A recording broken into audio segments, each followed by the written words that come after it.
Welcome to the 5th video in the series. Now that you know what to assess, how to assess it, and an approach for evaluating language performance and assigning grades, you'll want to look at the data to see how you can adjust your teaching and help students be more successful.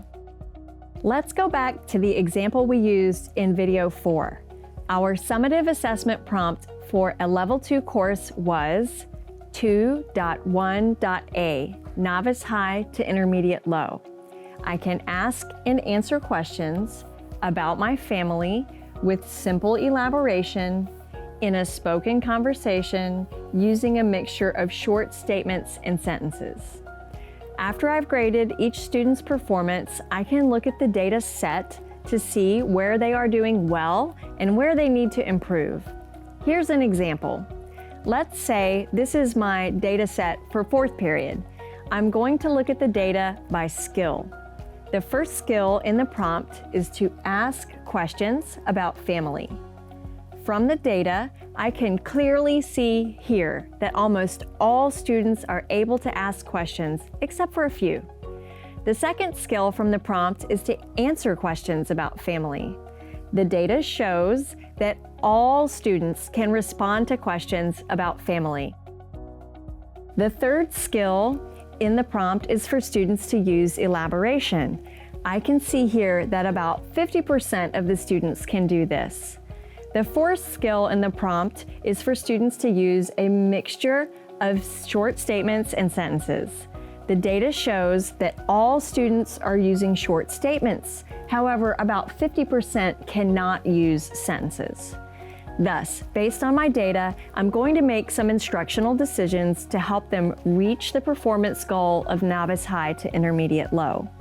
In our next unit, I'm going to really focus on helping students understand what elaboration is and how to do it using complete sentences. Now, if you can collect, analyze, and interpret student language performance data in this way and leverage that data to plan instruction that more effectively helps students in their areas of need, then you should see student performance improve. And secondly, you should rock your T-TEKS evaluation. Dimension 1.2 states that teachers should provide formal and informal assessments to monitor progress of all students, provide consistent feedback to students, and analyze student data connected to specific instructional strategies. As shown in the example in this video, world language teachers should and can assess student language performance, provide feedback to students, and analyze the data to modify what and how they teach based on what the students need.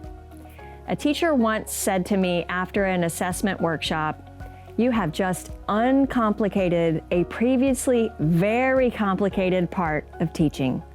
I hope you feel this way today, and I'd like to encourage you to think about your current assessment process. If you're doing the practices that weren't outlined in the video series, the first step is to stop doing the ineffective practices. That sounds simple, but it can be really hard, especially if the school year has already begun. It's easy to get caught up in a cycle that never stops. So to reiterate, if you are doing assessment practices that aren't recommended, the first step is to stop.